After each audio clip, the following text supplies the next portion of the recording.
Hi everyone, welcome to our YouTube channel Black Diamond. तो इससे पहले मैंने हॉलेज का वीडियो बनाया था एमसीक्यू क्वेश्चन का, क्योंकि बहुत दिनों से कमेंट आ रहा था एक लंबे टाइम से कि हॉलेज से रिलेटेड एमसीक्यू क्वेश्चन बनाइए, वाइंडिंग से रिलेटेड एमसीक्यू क्वेश्चन बनाइए, एक वीडियो बनाइए जिसमें हॉलेज खत्म, एक वीडियो बनाइए जिसमें वाइंडिंग खत्म। तो मैंने कहा था और मैं हॉलेज का वीडियो बना चुका हूँ, हॉलेज का एमसीक्यू वीडियो बना चुका हूँ। अगर आपने नहीं देखा है तो आई बटन पे वीडियो आ रहा होगा, आप उस पर क्लिक करके हॉलेज वाला वीडियो देख सकते हैं।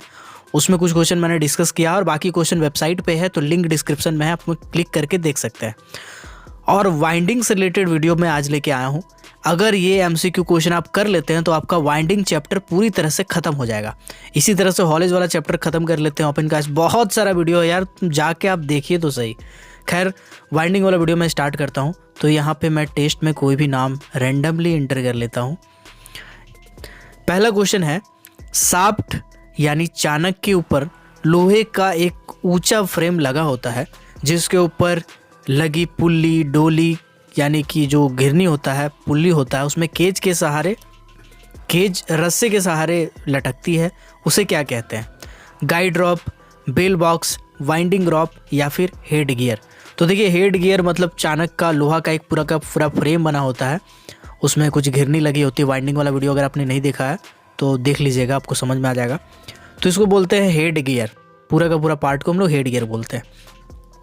नेक्स्ट क्वेश्चन है, वाइंडिंग रॉप में डोली यानी केज के बीच कई सामान लगे होते हैं, उस पूरे सिस्टम को क्या कहते हैं?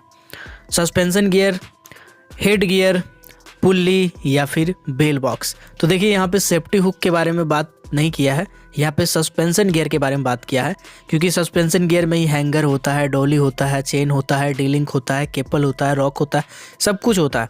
तो ये पूरा का पूरा अरेंजमेंट जो है वो आपका सस्पेंशन गियर है, जो कि वाइंडिंग रॉप से डोली के बीच में डायरेक्टली कनेक्ट नहीं करता है, कुछ पार्ट उसमें जुड़े हुए रहते हैं। ठीक है, तो इसका जो आंसर हो जाएगा वो हो जाएगा सस्पेंशन गियर। अगला क्वेश्चन, इनमें से किस कंडीशन में वाइंडिंग इंजन मैन की जरूरत नहीं पड़ती? जब शाफ्ट की गहराई 150 मीटर से कम हो, 30 हॉर्स पावर से कम का वाइंडिंग इंजन प्रयोग हो रहा हो, बोथ या फिर नन। तो देखिए, पहला बात तो शाफ्ट का गहराई जब 30 मीटर रहेगा ना, तभी आप वाइंडिंग इंजन लगा सकते हैं। तो वाइंडिंग इंजन जब लगाइएगा आपको एक ठो वाइंडिंग इंजन मैन का जरूरत पड़ेगा। तो ये वाला आंसर तो फेल हो गया, 150 मीटर से कम वाला।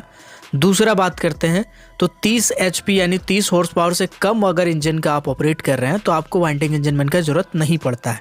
तो इसका आंसर हो जाएगा सेकंड वाला। आते हैं थर्ड ऑप्शन पे। थर्ड ऑप्शन है, वाइंडिंग इंजन मैन का काम अत्यधिक कठिन हो या बिना ब्रेक के लिए मैक्सिमम कितना घंटा काम कर सकता है?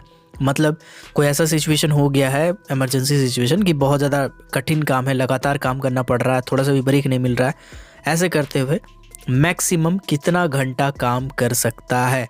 8 घंटा, 12 घंटा, 6 घंटा, 5 घंटा। तो सही इसका आंसर हो जाएगा 5 घंटा। आप अगर सोच रहे हैं 8 घंटा एक दिन का ड्यूटी रहता है तो 8 घंटा नहीं करता होगा, नहीं, वाइंडिंग इंजन का काम 8 घंटा लगातार नहीं चलता है, बीच बीच में उसको ब्रेक दिया जाता है। 12 घंटा तो हो ही नहीं सकता है, 6 घंटा तो नहीं है, 5 घंटा इसका आंसर है। अगला क्वेश्चन है, नया वाइंडिंग इंजन लगाना है, अगर नया सिस्टम आपको बैठाना है तो उस कंडीशन में जो वाइंडिंग इंजन का अगर लगा रहे हैं नया, तो मैनेजर को सूचना मैनेजर किसको देता है और कितना दिन के अंदर देता है? रीजनल इंस्पेक्टर चीफ इंस्पेक्टर को 60 दिन के पहले, रीजनल इंस्पेक्टर चीफ इंस्पेक्टर को 30 दिन के पहले, डीएम और रीजनल इंस्पेक्टर को 30 दिन के पहले, या डीएम या आईबीएम को 30 दिन के पहले।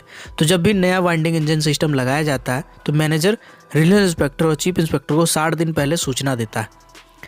अगला सवाल है, वाइंडिंग इंजन में फ्लीट एंगल कितना होता है? जी हाँ, फ्लीट एंगल का बात कर रहे हैं हम। तो अगर आपको नहीं पता होगा तो जो पुल्ली होता है, पुल्ली से जो रस्सा होता है, उसके बीच का जो एंगल होता है, इसको हम लोग बोलते हैं फ्लीट एंगल। ये 1.5 डिग्री से कम नहीं होता है, यानी 1 and 1.5 डिग्री, 1.5 डिग्री से कम नहीं होना चाहिए, 1.5 डिग्री रखा जाता है। अगला सवाल है, वाइंडिंग इंजन मैन के लिए कितने समय का प्रैक्टिकल एक्सपीरियंस चाहिए होता है? 6 महीना, साल भर, 3 साल, 5 साल। तो इसका आंसर हो जाएगा 1 साल का एक्सपीरियंस चाहिए होता है वाइंडिंग इंजन मैन बनने के लिए। अगला सवाल है, वाइंडिंग इंजन में 2 घंटे यानी 2 रैप्स का क्या अर्थ होता है? तो 2 रैप्स का क्या होता है? मतलब लोअरिंग होता है क्या? स्टॉप रोकना होता है क्या? व्यक्ति केज में प्रवेश कर सकता है, ये वाला सिंबल है, या उठाव है? तो इसका आंसर हो जाएगा लोअरिंग, यानी 2 घंटी का मतलब है लोल करना। इसमें कुछ अलग सिंबल है, ठीक है, आप देख लीजिएगा एक बार, 1 1 2 3 3 ऐसे करके सिंबल है, ठीक है। 1 में 2 काम है, 3 में 2 काम है और 2 में सिर्फ एक ही काम होता है, लोअरिंग यानी लोल करना, इसीलिए इंपॉर्टेंट वही पॉइंट है। अगला सवाल है ऑटोमेटिक कॉन्ट्रावेंस का काम क्या है? ओवर स्पीडिंग रोकना, ओवर वाइंडिंग को रोकना, दोनों या फिर नन। तो इसका आंसर हो जाएगा बोथ, इसका काम दोनों है, ओवर स्पीडिंग को भी रोकता है ऑटोमेटिक कॉन्ट्रावेंस और साथ ही साथ ओवर वाइंडिंग को भी रोकता है। अगला सवाल है पुल्ली या ड्रम का डायमीटर रस्सा का डायमीटर से कितना गुना होना चाहिए? तो देखिए बोला गया है कि जो ड्रम लगाते हैं आप, रस्सा जिससे खींचा जाता है, उसका और पुल्ली दोनों का बीच में जो कनेक्शन है, या फिर एक साथ कह सकते हैं कि जो पुल्ली है या जो ड्रम है, इसमें जो रस्सा लपेटा जाता है, रस्सा आता है उससे, वो रस्सा का और पुल्ली और ड्रम का क्या संबंध है? तो जो रस्सा का डायमीटर होता है, मान लीजिए रस्सा का डायमीटर है 1 मीटर, ठीक है, तो पुल्ली का डायमीटर पता है कितना होगा? 1 × 100 यानी 100 गुना होता है, तो पुल्ली का डायमीटर हो जाएगा 100 मीटर, ठीक है, ये हो जाएगा। तो इसका आंसर हो जाएगा 100 गुना। बट 25 अक्टूबर 1955 से पहले अगर वो इंजन बैठाया गया है तो इस कंडीशन में, क्योंकि पहले वाला कानून लागू होगा, 80 गुना उस टाइम रखा गया था, तो वो 80 गुना हो जाएगा, ठीक है। अगला सवाल है शाफ्ट का गहराई कितना से अधिक होने पर 2 वे कम्युनिकेशन सिस्टम लगाया जाता है? 2 वे कम्युनिकेशन सिस्टम मतलब हो गया 2 तरफा कम्युनिकेशन संचार विधि, ठीक है।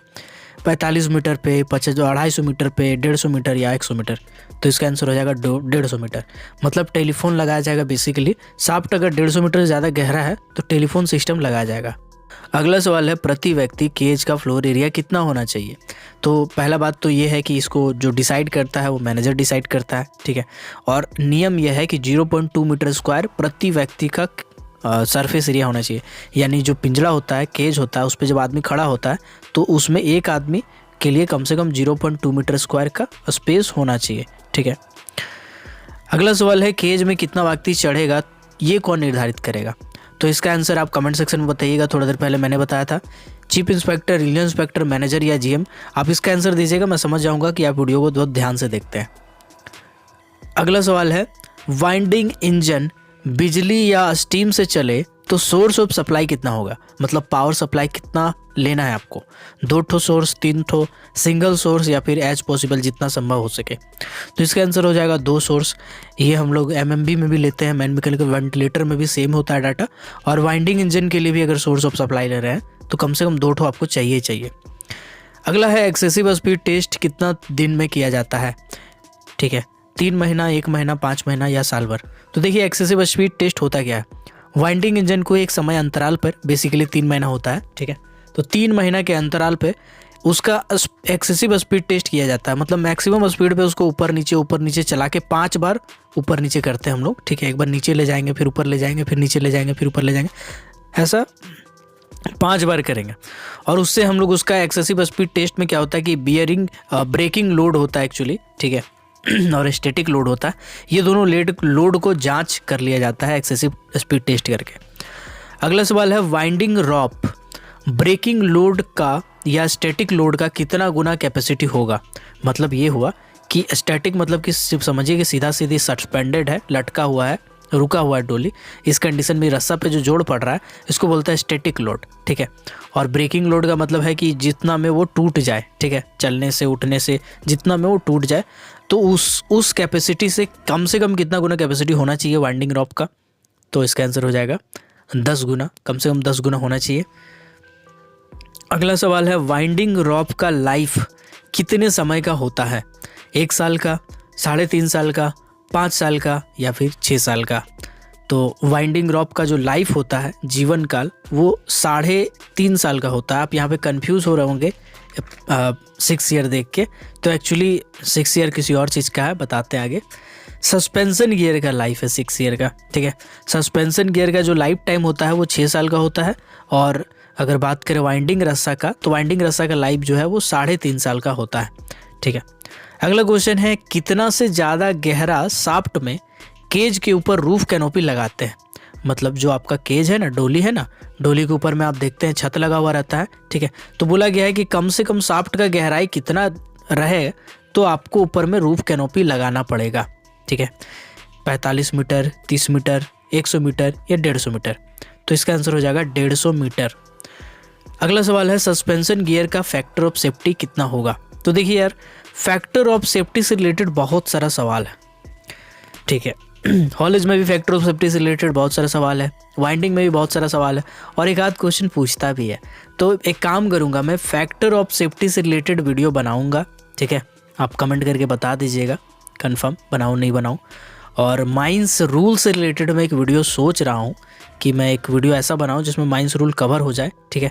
मैं कोशिश करूँगा कि एक वीडियो मैं कवर करूँ, तो आप बता दीजिएगा कि आपको माइंस रूल वाला वीडियो पहले चाहिए या फैक्टर ऑफ सेफ्टी वाला वीडियो पहले चाहिए, उसी हिसाब से मैं बनाऊँगा, ठीक है।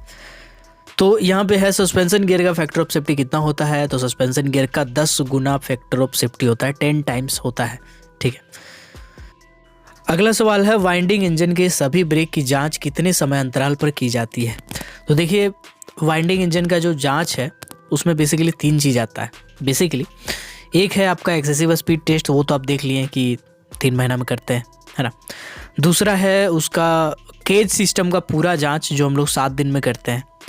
इसके बाद है वाइंडिंग इंजन का सभी ब्रेक का जांच, तो ये हम लोग नॉर्मली 24 घंटा में करते हैं। तो इसका आंसर हो जाएगा 22 आवर, ठीक है, 24 आवर, ओके।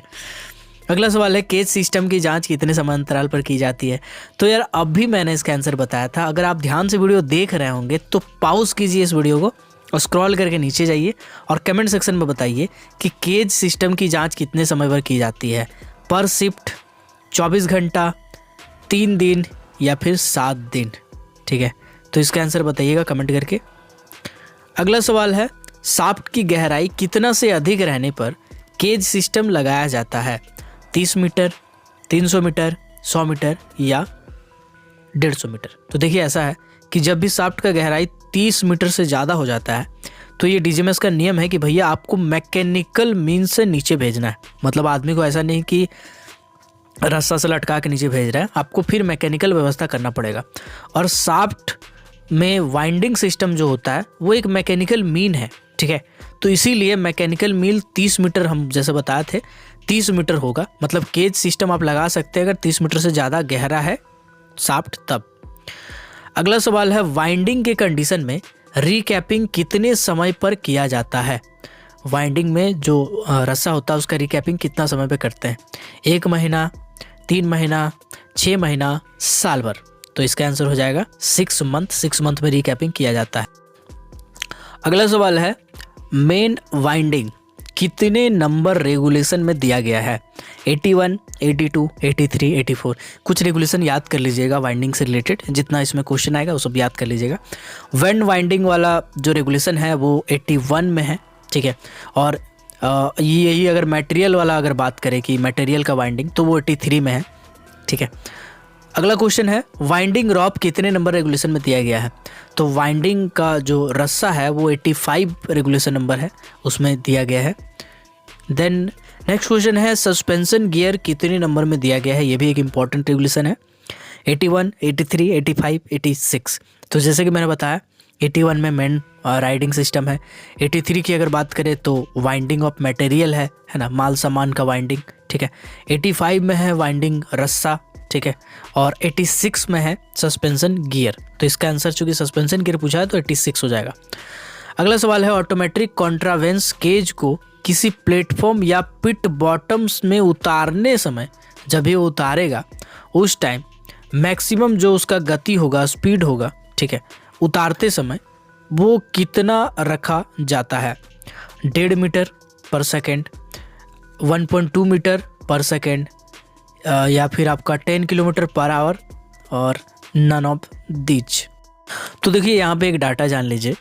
अगर ऑटोमेटिक कॉन्ट्रावेंस लगा है केज सिस्टम में, ठीक है, इस कंडीशन में जब नीचे उतरेगा प्लेटफॉर्म पे या कोई भी इंसेट पे या पिट बॉटम में, उस कंडीशन में जो उसका गति हो जाएगा वो 1.5 मीटर पर सेकेंड हो जाएगा। बट यही वाला अगर ऑटोमेटिक कॉन्ट्रावेंस नहीं लगा होता, जो कि अगला सवाल है, अगर ऑटोमेटिक कॉन्ट्रावेंस नहीं लगाया गया तब केज की स्पीड पिट बॉटम या इंसेट में उतरते समय कितनी रखी जाएगी? इस कंडीशन में हो जाएगा 1.2 मीटर प्रति सेकेंड। अगर ऑटोमेटिक कॉन्ट्रावेंस लगा है तो भैया 1.5 मीटर पर सेकेंड, अगर नहीं लगा है तो 1.2 मीटर पर सेकेंड। अगला क्वेश्चन है शाफ्ट की गहराई कितनी रहने पर बकेट के साथ सेफ्टी हुक या डी अटैचिंग हुक लगाते हैं? ऑप्शन है 30 metre, 45 metre, 60 metre and 150 metre. तो शाफ्ट की गहराई जब ज़्यादा हो जाता है 45 मीटर से, तो उस कंडीशन में आपको डी अटैचिंग हुक या फिर सेफ्टी हुक लगाना पड़ता है। ठीक है। अगला सवाल है शाफ्ट की गहराई कितना होने पर बकेट में गाइड ड्रॉप लगाए जाते हैं? तो देखिए गाइड ड्रॉप का एक कनेक्शन है कि 150 मीटर से ज़्यादा जब भी होता है कभी भी डेप्थ शाफ्ट का, उस कंडीशन में गाइड ड्रॉप का सिस्टम अडॉप्ट करना पड़ता है, गाइड ड्रॉप लगाना पड़ता है ना। और गाइड ड्रॉप तो लगाना ही पड़ता है, साथ में एक उपयुक्त छत भी देना पड़ता है 150 मीटर से ऊपर में। तो 150 मीटर से रिलेटेड 2 डाटा है। पहला डाटा ये है कि जब भी आपका शाफ्ट 150 मीटर से गहरा होता है उस कंडीशन में जो आपका केज है उसमें रूफ कैनोपी लगाना पड़ता है। दूसरा है कि गाइड ड्रॉप भी आपको साथ ही साथ लगाना पड़ता है। तो इसका जो स्कोर है वो 32/32 है, 100%। मैंने ही क्वेश्चन सेट किया, ऑब्वियस सी बात है, तो मुझे याद ही रहेगा। बट आप ज़रूर कमेंट करके बताइएगा कि आपको किस टॉपिक पे वीडियो चाहिए, फैक्टर ऑफ सेफ्टी या माइंस रूल, दोनों में से पहले किस पे चाहिए, ज़रूर कमेंट करके बताइएगा। तो मिलते हैं अगले वीडियो में, तब तक के लिए keep watching, keep supporting, till then जय हिंद।